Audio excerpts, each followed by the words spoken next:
जय माता दी।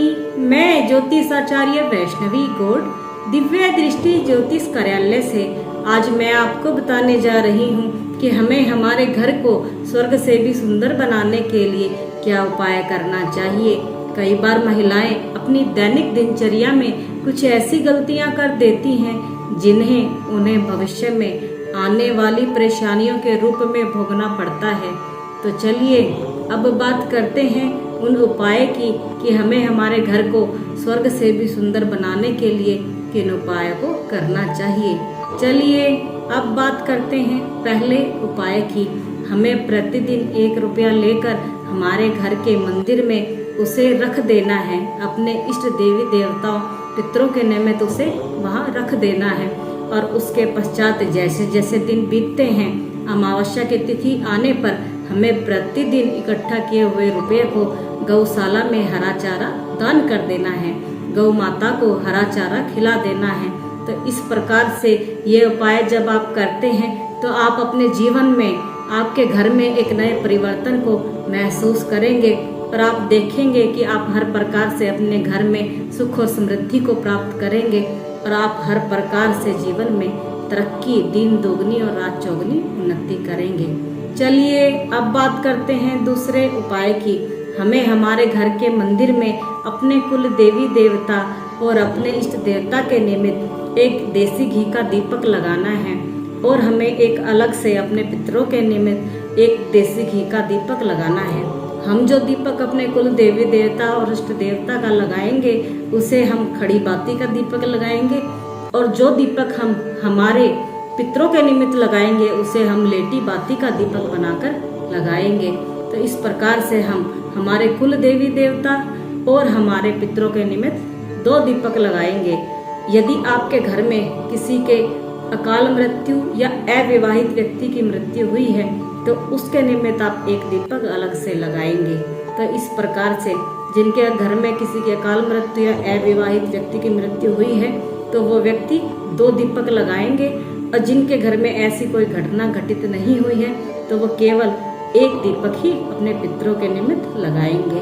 इस प्रकार से करने पर आप देखेंगे आपके घर में हर प्रकार से सकारात्मकता बनी रहेगी, किसी भी प्रकार की कोई अनहोनी नहीं होगी और आप हर प्रकार से अपने घर में अपने जीवन में सकारात्मक ऊर्जा को महसूस करेंगे और आपका घर स्वर्ग से भी सुंदर बना रहेगा। तो चलिए अब बात करते हैं तीसरे उपाय की। जो आपके घर में जूते चप्पल इत्यादि इधर उधर पड़े रहते हैं वो आपके घर में अनचाहे वास्तु दोष को उत्पन्न करते हैं।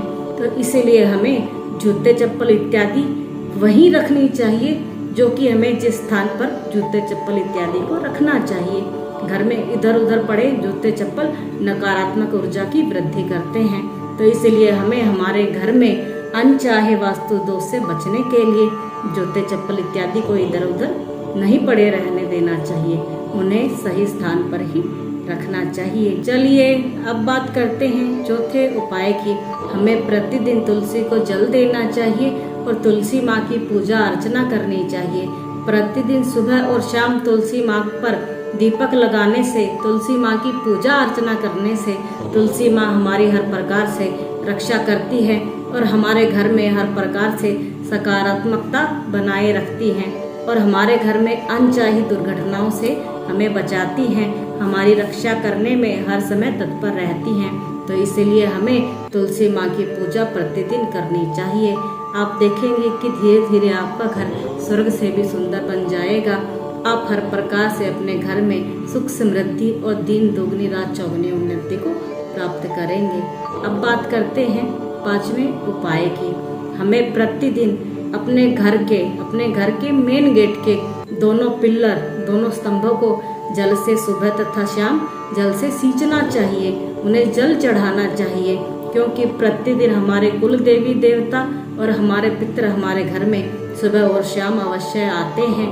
तो इसलिए हमें प्रतिदिन अपने घर के दोनों पिल्लरों को जल से सींचना चाहिए और हमें हमारे घर पे शाम के समय घर के मेन गेट के बाहर सरसों के तेल का दीपक लगाना चाहिए। आप देखेंगे कि धीरे धीरे इन उपायों को करने से आपका घर स्वर्ग से भी सुंदर बन जाएगा और आप आपके जीवन में दिन दोगुनी रात चौगुनी उन्नति को प्राप्त करेंगे।